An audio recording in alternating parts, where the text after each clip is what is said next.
We spent hundreds of millions of dollars already on the Ballroom, and it's coming out, I think, incredibly.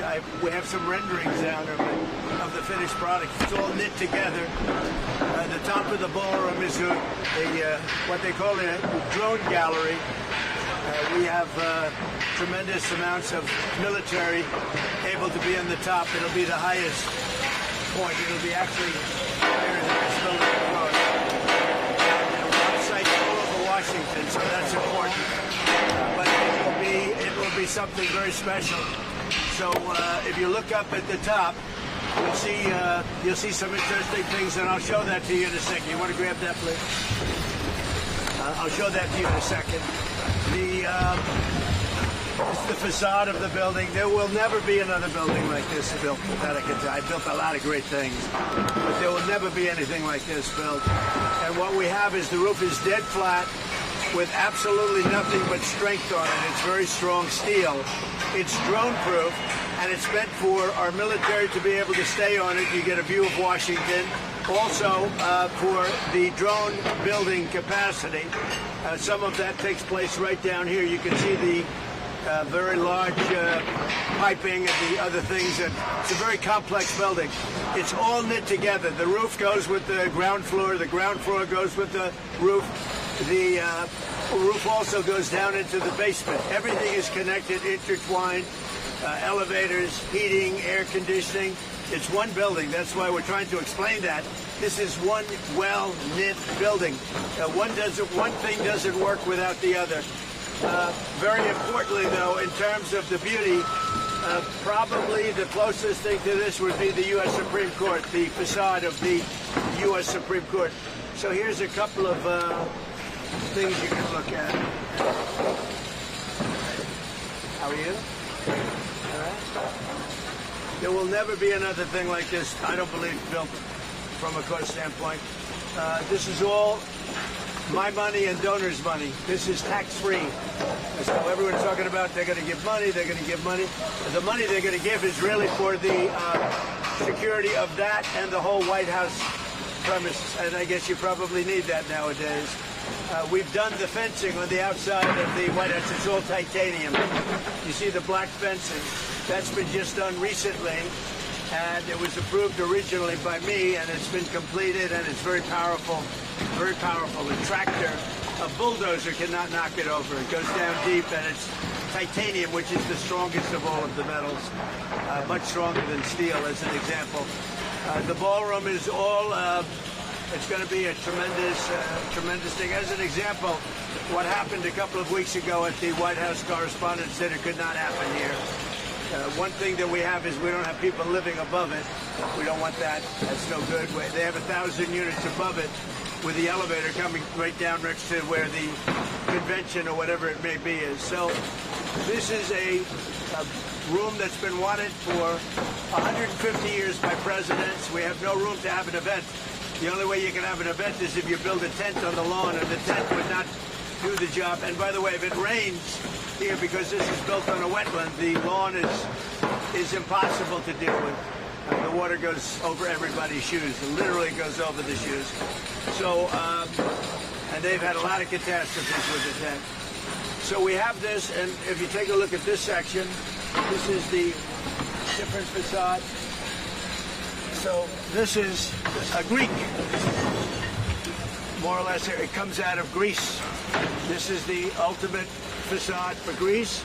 This faces the Treasury building. This is a different facade. That's Rome, and that faces the Washington Monument, the Lincoln Memorial, etc. So you have two facades.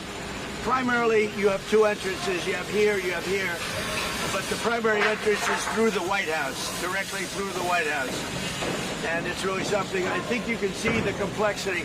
All of these columns go directly up to the roof, and the roof is a barrier. It's a shield because it's made out of, the sidewalls are steel, impenetrable steel, and also impenetrable glass. The glass is approximately 4 inches thick, and yet it's amazing. You can see through it as though it didn't exist. It's amazing. And it can stop just about anything. Just about anything. On the other side of the glass, we have steel and concrete, so that the glass is very powerful. What's holding the glass is equally as powerful. And that's here. You can see they're just about ready to go up to the top. All of these columns, they go directly right to the roof of the building. And again, we call it a drone port. It's set up for unlimited numbers of drones. Purposely, we don't have any air conditioning equipment up there because we don't want anything coming down through the pipes. If anybody gets, normally you'd have a lot of air conditioning equipment on the roof. We built it all inside the building, inside the case of the building, because we don't want to have anything having to do with air or air quality or any problems playing with the air. So you'll notice it's a dead flat roof with no equipment on it. All of the equipment is inside of the building, and that's for safety reasons. Normally you'd do it a lot less expensive.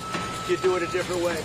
So all of this was paid for by myself, and because I keep hearing like, we are making a gift of this board. This is a gift. This is not going to be paid for by the taxpayer. We have a judge that thinks it's a terrible thing that we're making a gift. He said it's terrible that we're making a gift. It should be paid for by the taxpayer. That's one I've never heard before, but I'm sure maybe, I don't know, maybe he doesn't understand. This is a gift to the United States of America. And more than a gift, it's going to be one of the most beautiful buildings that's ever been built in the country or in Washington, D.C. So here's the other facade you see over here. And again, this is taken, these great classical buildings, they're taken out of different parts of the world from very glamorous times. This is Rome. They like the flat roof. Greece likes they call it the triangles, and you see that. This is a porch that looks out over the city. Also, it's developed in such a way that we can have military there, but the entire roof is developed for military. They're very high. They're higher than just about anything else. They have a 360-degree vision of Washington, D.C. They have a massive drone capacity. Not only is it drone-proof, if a drone hits it, it bounces off. It won't have any impact. But it's also meant as a drone port, so it protects all of Washington, the roof of the building. Okay? Now, does anybody have any questions?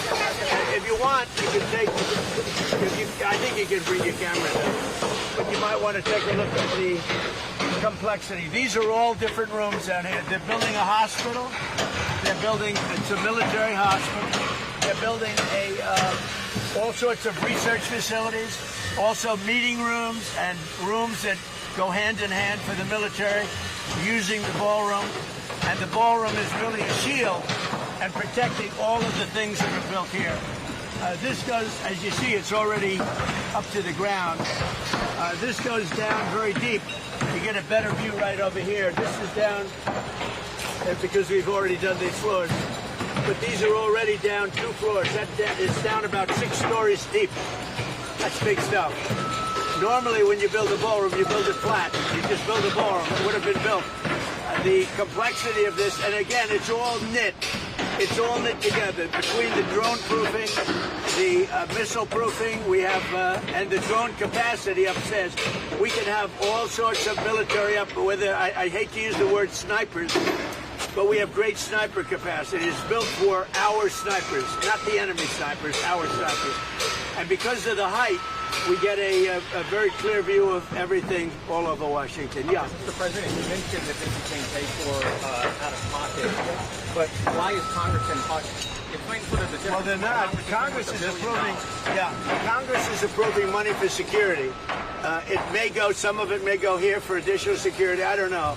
But Congress is approving money. But this building, I mean, I put up the money, built this building, along with a lot of great patriots. People have put up a lot of money to build the building, and we have a building that is going to be, I think it's going to be potentially the most beautiful building in all of Washington, and with that is great military capacity. We're building it in conjunction with the United States military and the Secret Service.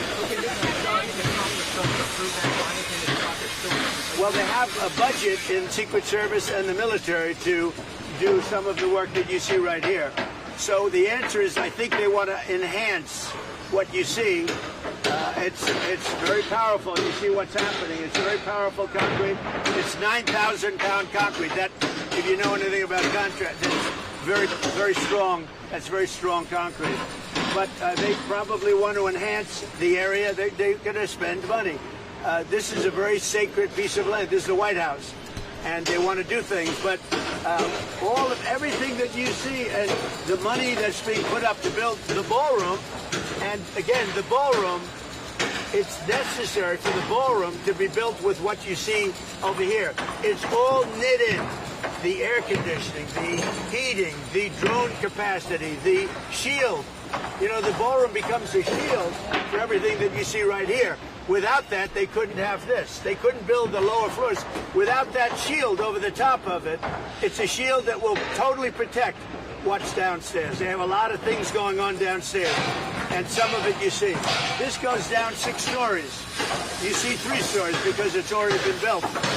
This will be, very shortly, this will be in the form of the roof goes along these lines.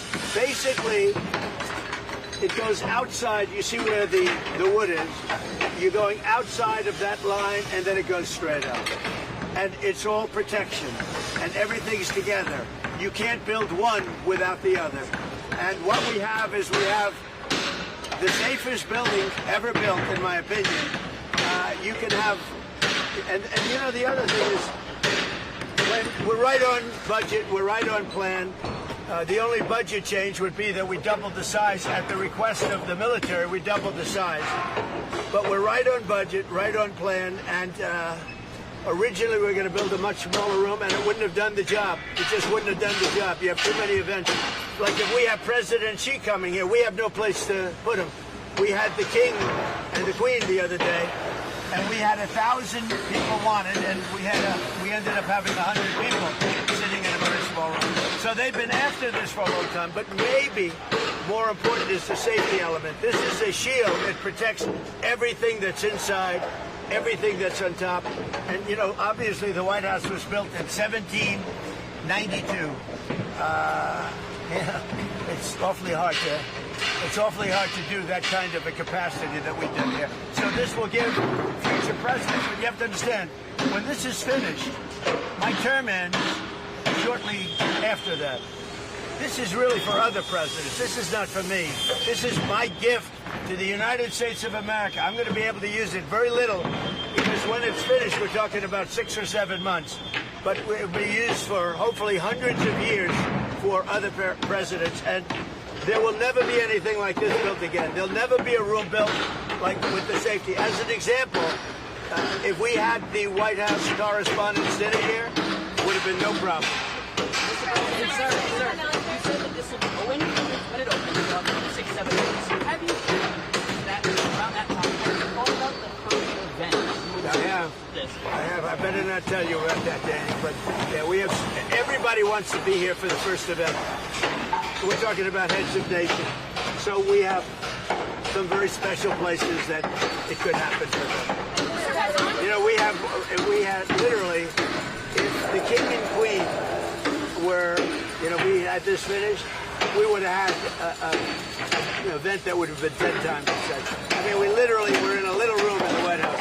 Presidents, now we're not even talking about safety. Presidents have been asking for this for literally from the time the White House has been built. But on record, for 150 years, they've said, what about a big room? And you all know, you probably attended, they have some where they use tents. If it rains, it's a disaster. This is going to be a gift to America. Yeah. Future president. What is your opinion of America? We have to have a safe country. We have to have a great country. We have to make sure that Iran doesn't get a nuclear weapon. All of the things that you see me fighting for so hard. And it's always tough. You know, we're negotiating with Iran, and then you have the Democrats, I call them the Democrats, putting in a bill that Trump should immediately stop. You know how it is to negotiate with a country where you're beating them badly. They come to the table, they're begging to make a deal, because they're begging to make a deal. I hope we don't have to do the one, but we may have to give them another big hit. We may have to give them another big hit. I'm not sure yet. You'll know very soon. But how do you feel when you're negotiating? You're winning every point, And they say, but in Washington, they want to stop you from negotiating. They want to stop you, and it's only political. It's the Democrats. They're dumb. It's a new name. It's a very accurate name. So I'm in the middle of a negotiation. I'm saying you cannot have a nuclear weapon, and it comes over the wire that the Democrats want to stop Trump from further negotiations. They want to stop Trump from, if he has to, giving them another slap. They want to have a nuclear weapon to blow up the Middle East and to blow up, frankly, the world. It's not going to happen. Mr. President. Nice to see you, by the way. Good job. How close were you striking around these? I was an hour away. We were all set to go. You're talking about yesterday. Yes. We were going to be striking it would have been happening right now. Yeah, it was all done. The boats, the ships are all loaded. They're loaded to the brim. And we were all set to start. Mr. President, they said that they feel they've had for the first time in almost 47 years. You know, Iran's been the bully of the Middle East for 47 years. I mean, literally the bully of the Middle East. And they're nasty, very dangerous. They wanted a nuclear weapon. Had I not terminated Barack Hussein Obama's Iran nuclear deal, had I not terminated it, see, that's the win. That can't happen with the real structure. on Cuba, what do you want to see from You're talking about Cuba? Well, we're going to see. Look, Cuba's calling us. They need help. Look, Cuba is a failed nation. Cuba needs help. And we'll do that. Just hold them, though. It's like an exercise game. Give that to me. I'll hold it. It's so beautiful. See, I look so thin. They'll say, oh, he's gotten so thin because I'm holding this. You don't have to look at my waist. You can look at this. You saw enough of my waist along with President Xi. Are you confident that you can reach a diplomatic deal With Cuba? I think so. Yeah, I think so. I am very prone toward the Cuban Americans. They've been incredible people. Many of them have lost family members. They've been very badly hurt themselves. They've been in prison. They've come to this country and they've been very successful. The Cuban American people in Miami, I mean, they are amazing people. Most of them are in Miami, in Florida, but mostly in Miami. I'm very, very prone to helping them. I mean, I think I got 97% of that vote. I want to help them. Now, they have family members in Cuba. They've been treated very, very badly. They've been treated extremely badly, and we're going to get that solved. That's not going to be hard for us to solve. You can do that without changing the regime. Well, I don't know about changing the regime. I could do that, whether you change the regime or not. You know, it's been a rough regime. They've killed a lot of people, but it's a country that really needs help. It has nothing. They can't turn on the lights. They can't eat. We don't want to see that. Mr. President, how much notice did the Gulf nations have? How much notice did the Gulf nations have that you were going to do these strikes before they asked you to pause? They called me over the last 2 days to say they made a lot of progress because we have them negotiating with us, and primarily Saudi Arabia, Qatar, UAE, Kuwait, a little bit, and Bahrain, and some of the others. And we have them negotiating with them. We're all working together. It's like a team. And Israel, of course, and Israel's been a great partner. And so we are negotiating together. I got a call from numerous of these people. They know the people in Iran. Don't forget, when you talk about regime change, I think it's the ultimate regime change because the first level and the second level are no longer with us. They're someplace, but they're no longer with us. So we have real regime change. But I got a call yesterday, sir, could you wait? We think we're close to a deal. And that's okay. Now, I've heard it before with these people, and they change their mind. I made deals with them, no nuclear. We immediately get the nuclear dust. And they said, you're the only one can get it because the bombers did such an unbelievable job that the mountain literally collapsed on top of it. They said us, and they thought China would be the only two countries that could even get it. But I think it's important to get it, maybe psychologically more than anything else. Mr. President, today nations know. How long did they know that you were planning the Gulf nations? They knew I was getting ready to attack. I didn't tell them. I never tell anybody when. You're in constant contact with I never tell anybody when, but they knew that we were very close. I would say I was an hour away from making the decision to go today. And we would probably not be talking about a beautiful ballroom today. We'd be talking about that.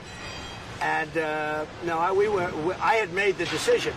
So they called up. They had heard I made the decision. They said, "Sir, could you give us a couple of more days because we think they're being reasonable." Mr. President, today's... Well, I mean, I'm saying 2 or 3 days, maybe Friday, Saturday, Sunday, something, maybe early next week, a limited period of time. Because we can't let them have a nuclear weapon.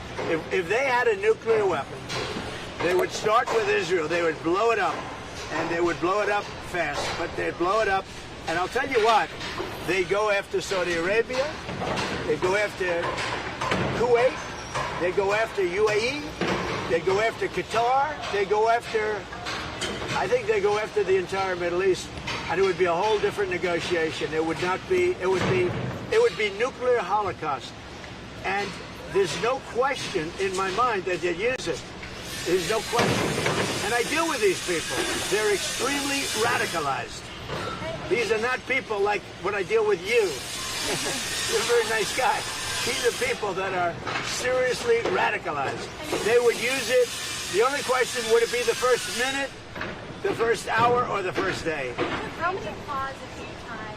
Does there come a point where they're no longer going to use it? I'm not doing this politically. I'm doing, look, everyone tells me it's unpopular, but I think it's very popular. When they hear that it's having to do with nuclear weapons, weapons that could take out Los Angeles, could take out major cities very quick. When they hear that, you know, when they're explaining, I'll tell you what, when we explain it to people, I don't really have enough time to explain to people. I'm too busy getting it done. When they understand, I think it's frankly very popular, but whether it's popular or not popular, I have to do it. Because I'm not going to let the world be blown up on my watch. It's not going to happen. Mr. President, today is the primary with Thomas Massey and your endorsed candidate. Yeah. Do you think your candidate can beat him? And what are you seeing? Yeah, Thomas Massey's a terrible congressman. He's been a terrible congressman from day one. Dealing with him is just horrible. I don't think he's a Republican. I think he's actually a Democrat. He's not a libertarian. You know, sometimes they say he's really a Democrat. He votes against us all the time. He voted against the border wall. He voted against men playing in women's sports. He voted against transgender for everybody, the mutilization of your children. He voted against, again, open borders. We have the best border we've ever had right now. Nobody's coming in. I mean, a report just came out. In the last 11 months, literally nobody has been allowed into our country illegally. We're taking people legally. They go through a process. But nobody's come into our country. But we've taken out hundreds of thousands of people. We had 11,888 murders. Many of these murders allowed into our country from prisons. They were in prisons. Many of these people killed more than one. More than 50% killed more than one person. This was gross malfeasance. This was on behalf of the Biden administration. I don't know Biden because I don't think he knew he was alive. But Kamala was the border czar. She never called, not one time, she never called the Border Patrol. She never called ICE. She never called law enforcement. She never went to the border. Think of it. I used to call every single day. And that's recently. Now I call less. We have nobody coming through. We had caravans coming through with tens of thousands of people pouring into our country. We had no idea who they were. We would have been, I'll tell you what, our country would have been destroyed. If they won this election, our country would have been, we have now the hottest country anywhere in the world. If they had won the election, our country would have been destroyed. Our country was a dead country 2 years ago, and now we have really the hottest country in the world. And this is the ballroom, and it's going to be something incredible. You see the quality of it, and they go right, those columns go right into the roof. And on top of the roof, we're going to have the greatest drone empire that you've ever seen, and it's going to protect Washington. Thank you all very much. Mr. President. We have a little breakfast for you. Really? Yeah. Where is the breakfast? I'd have it. That's Where is so it? kind of you. It's right over there. We have a little bit of a breakfast for you. I figured it'd be nice to you, Christian. Rededicate 250. thousands of people gathered. It was great. Fast Sunday. Yeah. You spoke via I did. video. As well as Scripture. to see that happen. Are you pleased with the turnout? Well, I think that it was great. Thousands of people showed up, and it was a beautiful everything, beautiful day. I did scripture. You think it's easy to read scripture? It's not easy to read scripture. That's a whole different ball game. That's not like reading a speech. We will build the wall. This is a whole different deal. But I did it proudly, and I guess it was broadcast. We had tremendous crowds. I think religion's very important for a country. I think having this country was built largely on religion. If you look, it was built from. And when you have strong religion, you have less crime. It's just a fact. You know, whatever it may be, it's like, gee, I want to go to heaven, so I'm not going to do this or that. Who knows?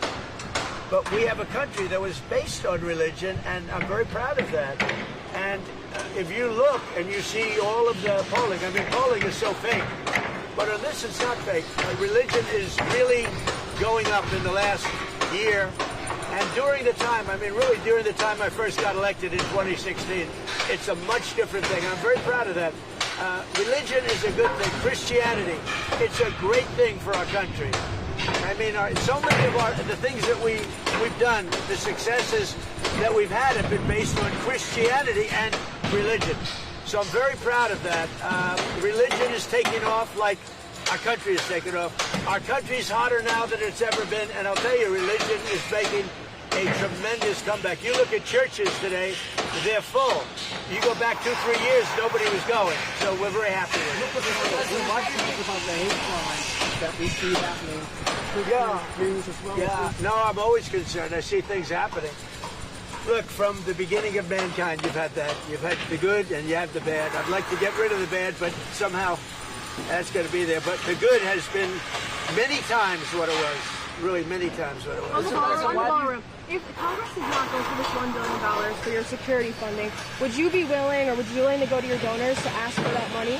Well, this is money for the whole premises, including the East Wing. This is the East Wing section.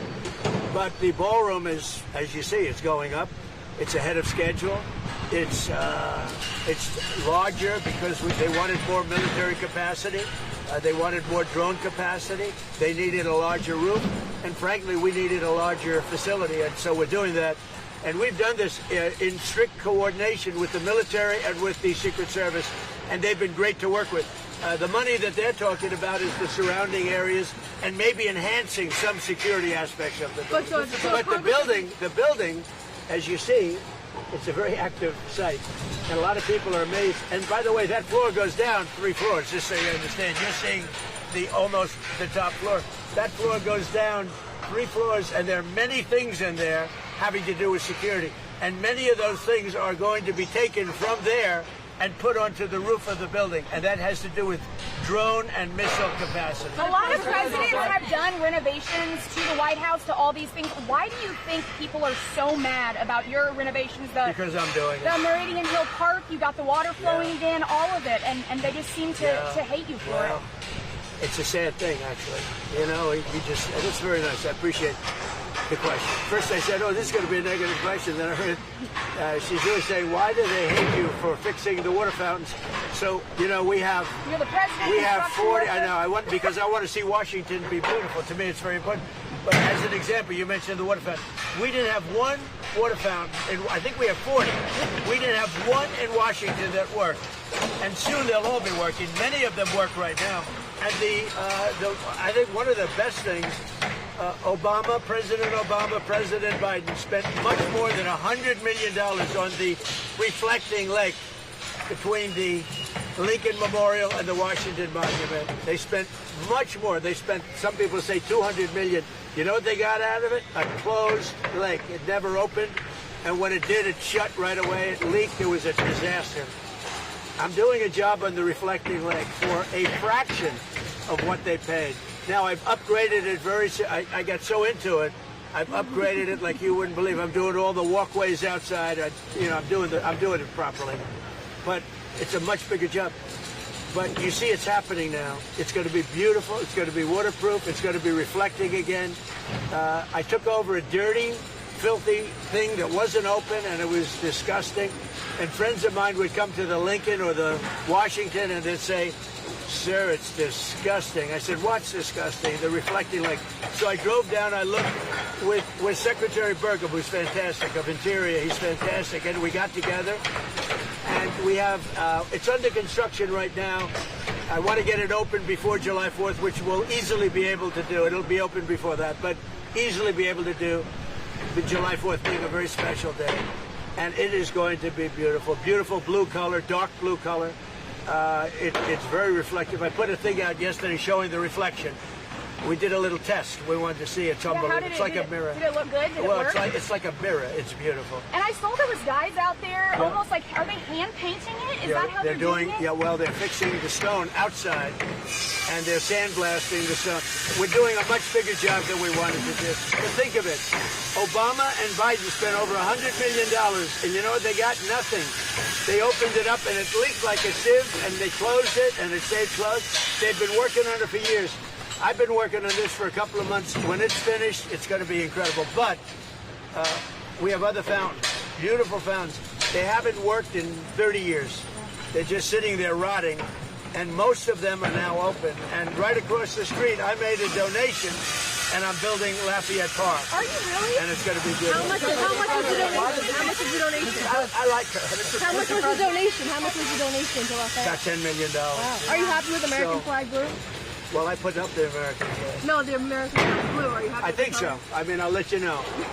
I wanted a lighter color blue. The person that really knows this stuff said, no, dark is much better.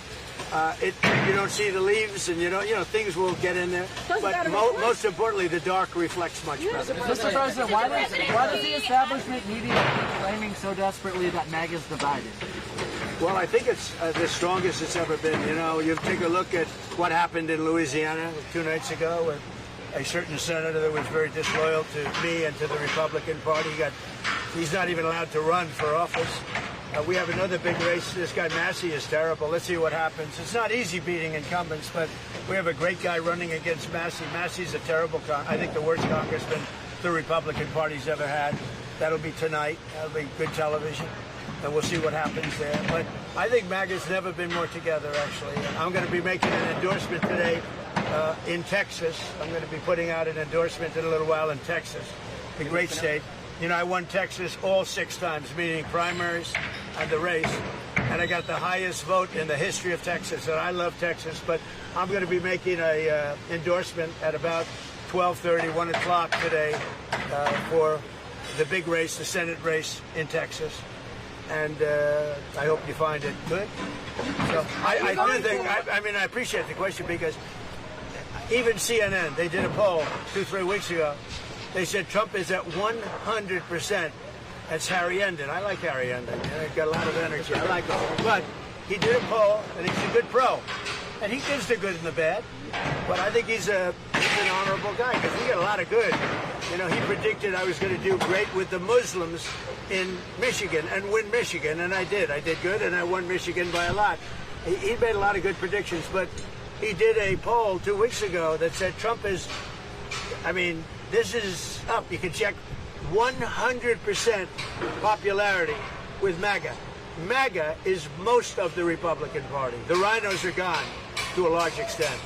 A few of them are still left, so hopefully we get rid of one tonight in the form of Tom Massey, who's horrible. But no, it's been amazing. But I'll be making a statement in a little while as to who I'm endorsing in Texas for the Senate. And there are those that say whoever I endorse is going to win. I don't know if that's true, but historically that's absolutely true. I just don't like to say it because I don't like to brag. What helped you? Have you found anyone to run against Lauren Boebert? Well, I've had my mind made up for a long time, but I just think it's going to be, I just think it's appropriate. Mr. President, your opponents that President Xi told you during your meeting that perhaps Russian President Vladimir Putin would come to regret invading Ukraine. Did he say that to you? No, he never said that. Mr. President, you mentioned that the Ballroom is your gift to the country. It's a gift. It's a gift from me and from incredible, successful companies and patriots. And they put up close to $400 million. And you see You see what's happening, and it's beautiful. And again, it's ahead of schedule, unlike the Fed building. Think of it. This building at $400 million, the Fed building at $4 billion, and it's a tiny little project by comparison. And you spend a lot of time renovating the White House, the Rose Garden, the colonnade. I do. Putting up the American flag, those flagpoles on each side. Why was this so important to you to be part of your legacy?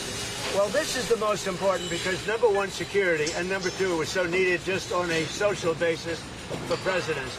And again, I'll be here for a very short period of time. When this opens, I'll be here for a very short period of time. This is really being built for other presidents. It's not being built for me, and I'm a really good builder. The thing I do best in life is build. I'm a great builder, and I build beautiful product. There will never be anything like this. I always admired the facade of the Supreme Court.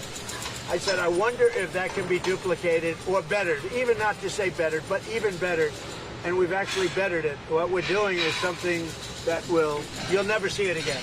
Mr. President, one more on Iran, if I may. When you were having your discussions with the regional partners, the regional leaders, did they express to you any concern about Iran's ability to still retaliate in the event of U.S.? They have a little ability. Their missiles are 82% gone, we estimate. Their capacity to build is very little right now because we hit all of their manufacturing areas. Same thing with drones, largely gone, but they still have a little capacity. Yeah, not much, but they have a little. Their Navy is completely gone. Their Air Force is completely gone. President Xi has promised me that he's not sending any weapons to Iran. That's a beautiful promise. I take him at his word. I appreciated it. We had an amazing time in China. Look, we got along very well before this, but President Xi and I had really an amazing time. I think he'd say the same thing, but he promised that he's not sending any weapons. And, if you think about it, he gets 40% of his oil. He's not sending oil boats in, tankers in with 20 destroyers alongside of him. No, he does want it open, like me. I want it open, and we'll get it open. But Iran has used the Straits as a military weapon for 47 years, really much more than that. And that's not their Straits. That's international waterways. That's not for them to do. And look, they've learned their lesson. If I left today, it would take them 25 years to rebuild. But we're not leaving. We're going to do it right so that in 5 years, 10 years, if you have a bad president who doesn't want to do what's right to do, this should have been done by Obama. This should have been done by Biden. It should have been done by other presidents long before me. And everybody agrees to that. They agree to it. Mr. President, you pushed to suspend the federal gas tax. Yeah. Are there other initiatives that you're... Well, there may be. It's very temporary. Yeah, there may be.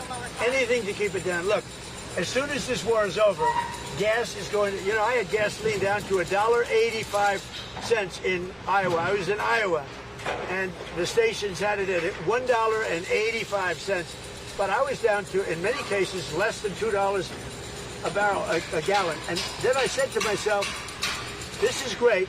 We just hit a new high in the stock market. Everything's going good. I'm sorry, but we have to go down and take a little journey down to, we have to do something with Iran. We cannot let them have a nuclear weapon. You want to see the world exploded? You want to see a problem? And this is peanuts. And I appreciate everybody putting up with it for a little while. It won't be much longer. But you're going to have, and frankly, there is so much oil out there. One of the things that is happening is these big ships are coming up to Texas, Louisiana, and Alaska, and they're loading up. But I don't even think about that. What I think about is you can't let Iran have a nuclear weapon, and they won't have a nuclear weapon, and they fully understand it. Mr. President, I once asked you, how do you view Biden? And some time ago, during your first time, you told me success will bring it back. Success. Based on that, why do you continue to do what you do, knowing that so many people are criticizing it, at the same time, you get up every day to try to bring that success? Well, you have some people disagree with, like, the Iran thing. To me, it's no question. To me, you have to have borders. You have to have walls, and you have to let people in legally, but you have to have borders. Some people think you don't have borders. You should let anybody, murderers, drug dealers, you should let them in. So there is some, but I said to you once, I remember it, the greatest healer of our country. When we had, just before COVID, we were so successful. You know, we had the best economy we've ever had in my first term. This term is going to blow it away, I think, and you see all the numbers. Even during the war, we have the highest stock market we've ever had. I thought the market would go down 25%. And I was okay with that to get rid of a nuclear potential holocaust.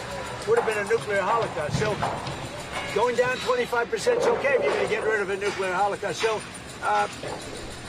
most people agree with me. When I'm with people and they, let's say, oh, gee, why do... And I say, here's the problem. Is it okay for Iran? And they are very volatile people. I'm being nice. Is it okay for Iran to have a nuclear weapon? Everybody says no. I said, then we have nothing further to discuss. You know, it's like one of those things. They will never have a nuclear weapon. Not going to happen. And probably that's going to be very soon. So one way or the other, whether it's military or an agreement, that'll start opening up very soon. Mr. President, now both of their names are going to be on the ballot. No, I waited. I've pretty much always known who I was going to endorse, but I just thought this was a good time. You know, the voting's starting, and I thought this was a good time. I'm going to be doing that very shortly. Mr. President, have you put any thought into potentially endorsing someone to run against J.B. Pritzker, like Darren Bailey or... Well, I like Darren Bailey. J.B. Pritzker's a slob of a governor. You know, he could call me and I'd send the National Guard in Chicago, would have no crime. Look at Washington, D.C. Did you see the crime stats? It's down to like nothing. People go to restaurants now, new restaurants. Restaurants are all being closed in Washington. Now they're building new restaurants. It's a hot city. We have a beautiful city. We have very little crime, almost no crime. And we could have the same thing in Chicago. All he'd have to do is say, President, I don't want to have any crime in Chicago. Can you help me? Within 3 months, Chicago would be a different place. What about the mayor, Brandon? What can I say? He's so bad. He's so bad. Mr. President, you're going to lawless I talked about making health care more affordable. Right. You've done that. And you made a major announcement yesterday. That was a big announcement. Got no coverage. I reduced drug prices by 50, 60, 70, 80%, and it gets no coverage. I think it's maybe, other than medical itself, like a cure, I think it's the biggest thing to happen in healthcare ever, maybe. I brought the price. We paid the highest price in the world. Now we're paying, as of now, we're paying the lowest price in the world. Prices of drugs have gone down 70, 80, 90%. For 28 years, they never went down. In my administration, I got it down 1/8 of 1% that I thought it was great. The first time, the only time in 28 years that it went down. Now I got them down 50, 60, 70, and even 80%. And that has a huge impact on healthcare. Listen, go have breakfast. Have a good time. Thank you, Mr. Have breakfast. Enjoy your site. You can shoot down there. But Mr. President, the next time you come here, those columns will be standing even taller. how long did it take to design the underneath? Like you said, kind of the military was, like, what was the architecture? Actually, the underneath part's a good question. It's far more complex than the upper, because what you don't see are the floors that are beneath here, and they have very, very important rooms down there. The most important. And this was the one opportunity for the military to do something. You know, they came. Normally, I'd build a ballroom on flat land. I wouldn't have any of this. It would have been built. I'm very fast. I'm a very fast builder. We're way ahead of schedule here, but we went down 6 stories. So it's unheard of. It's actually far more complex than the easy part is up. But again, we have a drone-proof roof. We have it's all sealed, and all of this that you see is totally sealed. And we use it as a drone port. We can have unlimited drones up there, and drones are what's happening right now. Thank you all very much. Thank you, Mr. President. Thank you. Thank you very much. Don't eat too much. What do you give us? What do we serve? Oh, you're going to see. Where is it? You're right over here.